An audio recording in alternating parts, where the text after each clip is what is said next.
I'm holding all of these things down. And so oftentimes we look at the number, and to those persons that never made $1 million, when you hear, oh, $60 million, you got to think about how many people are getting paid out of that 60 million. You know, it wasn't very long ago when we heard Taraji break it down and talk about how the math wasn't just mathing, you know, because I got to make sure that these people are paid. I got to make sure, you know, the people that do my hair, the people that do my nails, I got to make sure, you know, all of these people are taken care of. You guys that are in the music industry, you know how that is.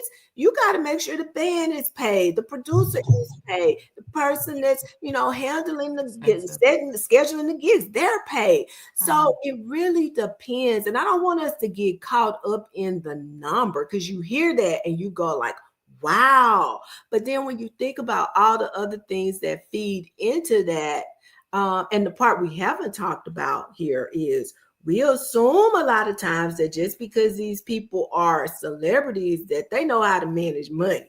That's a whole nother conversation right there. So it really, really is. It yeah, really is. But you yeah. know, you mentioned like where you go, like, and we actually have Christopher said if you live in the South, 10 million will last you for decades. And Booker says if you move to Mississippi, you'll be living good. But then you have to weigh the pros and cons of that. Is that where you're going to be comfortable? This is also why a lot of people are looking to move outside of the United States in some of these countries where their money, their retirement money will go further. And, you know, that's why our people are looking into the D7, because that's where you know, the D7 visa talks about retirement money. But Marlo, what does financial freedom actually mean to you? To me, it means being able to say no to things I don't want to do, right? That's what it means. What can I reject, right? That's where my financial freedom is. And I think that it's going to be a different definition for every person.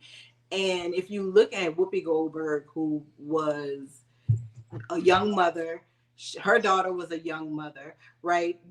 Grandchildren, great grandchildren, like we said, she has a lot of overhead, but also there's a bit about passion, right?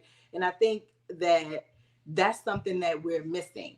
What she does is creative. Whoopi is not out here laying hot tar for a living, right?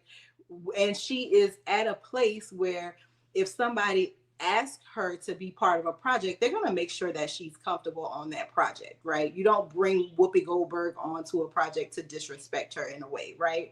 So I think that we look at it, we know Taraji said she wasn't making money. Whoopi predates Taraji, and Whoopi is not who we think, you know, she doesn't make any of the beauty lists. So imagine how hard she has to fight for money, because she doesn't even have what we would call a leading woman, a leading lady's face, right? Even though she has been a lead in films, she typically plays a comedic role or like a kind of zany action heroine type role.